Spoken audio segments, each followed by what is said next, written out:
እሺ ያው እንስሶችን ማለት ነው ማጃ في الذبح ማረድ እንስሶችን ማለት ነው ያው ሌላም ነገር ካረዱም ለገይር الله ከአላህ ውጭ ለሌላ ነገር ማረድ እንዴት ይታያል ለጠንቋይ ለጂኒ ለወንዝ ለዛፍ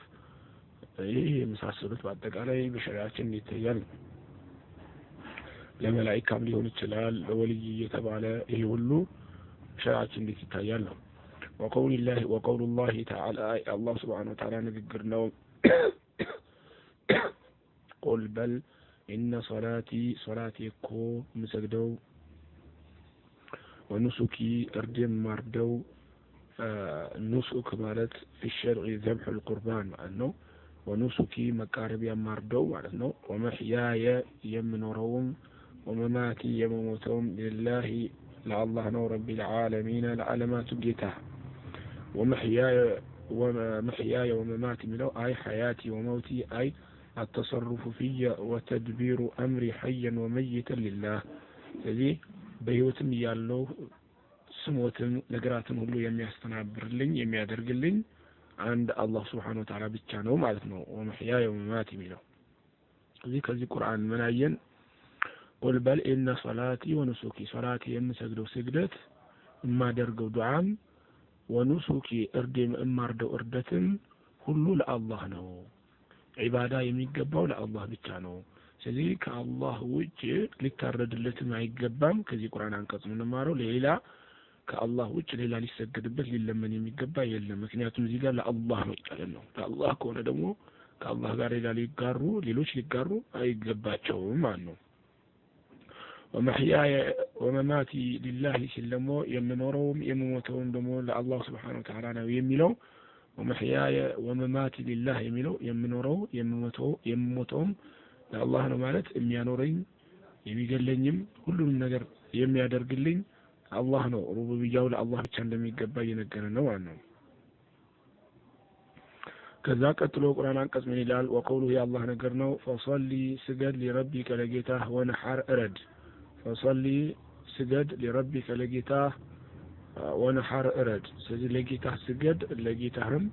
أرد سلزي لجيته سجد أرد كتب على أنسو لجيته وكارد من يهونال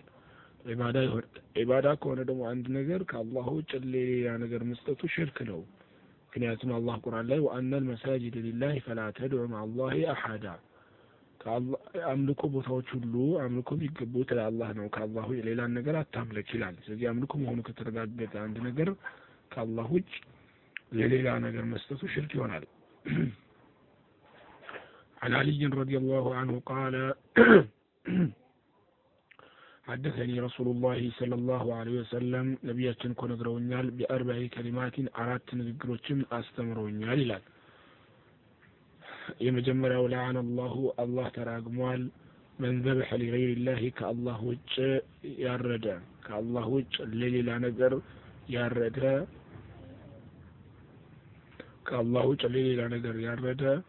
አላህ Subhanahu Wa Ta'ala ረግሞታል لعن الله ከእዝነቱ አርቆታል ማለት ነው ረግሞታል ማለት لعن الله ረግሞታል ማለት ከእዝነቱ አርቆታል لعن الله ረግሞታል ከእዝነቱ አርቆታል ማንን من ذبح ያረደን لغير الله كالله ውጭ ለሌላ ነገር የሚያርድ ለጠንቋይ ለጂኒ ለወንዝ ለዛፍ ለመላእክታ ለሸኽ ለወልይ ይሁሉ ሽርክ ነው ማለት ነው አይቻልም ያስረግማል ከአላህ እዝነት ያርቃል لعن الله ረግሞታል من لعن والديه ወላጆቹን የተራገመ لعن الله ረግሞታል من لعن والديه ወላጆችን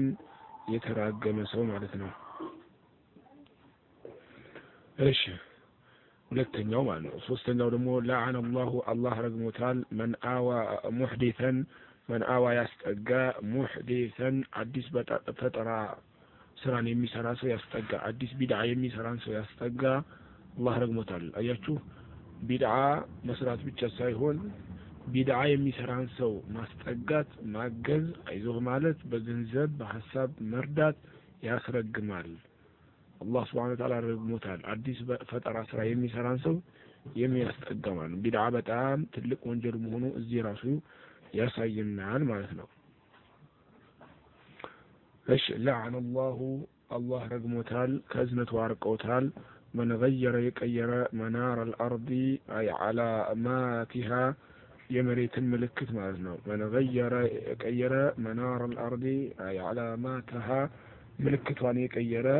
ومراسمها ምልክት ድንበር ማለት ነው። ለምሳሌ ሰዎች መሬት ይኖራቸዋል፣ እርሻ ይኖራቸዋል፣ በድንጋይ በሌላ ነገር ምልክት ያደርጉበታል። ያንን የሰው መሬት ለመስረቅ ብሎ የቀየረ የተረገመ ነው ሰው መሬት መስረቅ። ስለዚህ እዚህ ጋር የሰው መሬት መስረቅ፣ መሬት ምልክት እየቀየሩ ማዞር፣ ማጭበርበር ይሄ አላህ ዘንድ የሚያስረግም ትልቅ ወንጀል ነው ማለት ነው። ረዋሁ ሙስሊም ሐዲስ ነው የዘገበው። ከዚህ ሐዲስ ዋና የፈለግነው ምን የሚለውን ነው? لعن الله من ذبح لغير الله كالله ሌላ ነገር ያረደ አላህ ከዝነቱ አርቆታል ነው። ስለዚህ ከአላህ ውጭ ሌላ ነገር ማረድ አይፈቀድም፣ ለቀብርም ቢሆን ለምንም ይሁን። عن طارق بن شهاب طارق بن